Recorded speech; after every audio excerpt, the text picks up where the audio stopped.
Hello बच्चों, question states that a sphere of radius r has uniform distribution of electric charge in its volume at a distance x from its center, that is x is less than r, the electric field is directly proportional to।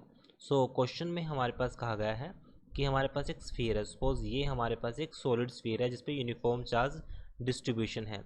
So question के according हम इसके centre से एक particular distance x पर जाते हैं और वहाँ पर मुझे बताना है, सपोज इसकी रेडियस हमें कितनी गिवन है r। तो यहाँ से एक पर्टिकुलर डिस्टेंस सेंटर से, सेंटर इसका O है, एक पर्टिकुलर डिस्टेंस x पर गए तो मुझे इस पॉइंट पर निकालना है कि जो इलेक्ट्रिक फील्ड होगी हमारे पास वो डायरेक्टली प्रोपोर्शनल टू 1/x होगी, 1/x स्क्वायर, 1 या फिर डायरेक्टली प्रोपोर्शनल x स्क्वायर या फिर सिंपली x के इक्वल होगी। सो क्वेश्चन की सेंस हमें समझ आ चुकी है। अब हम बात करते हैं की कंसेप्ट फॉर दिस क्वेश्चन। की कंसेप्ट में हमें वॉल्यूम ऑफ स्फीयर पता होना चाहिए, क्या होगा, that is equals to 4/3 pi r cube, and second one is volume charge density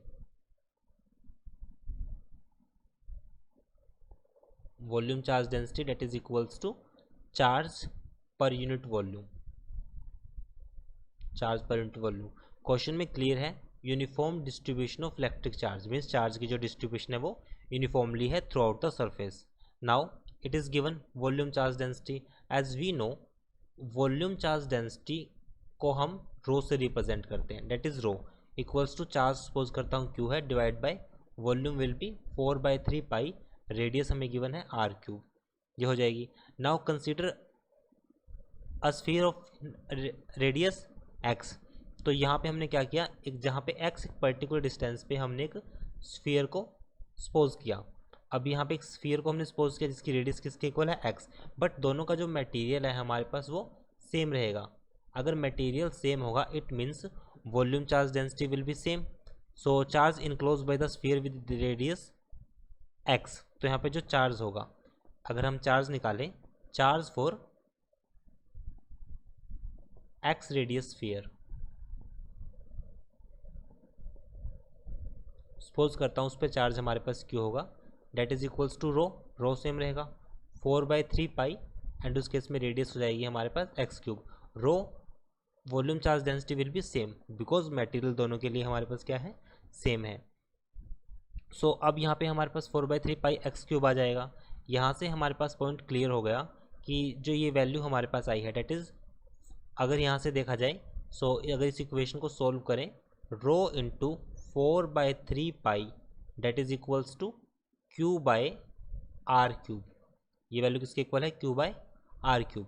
so we can change this value completely, this value we can change by this, so value will be q x cube divide by r cube, ये हमारे पास आ गई q की value.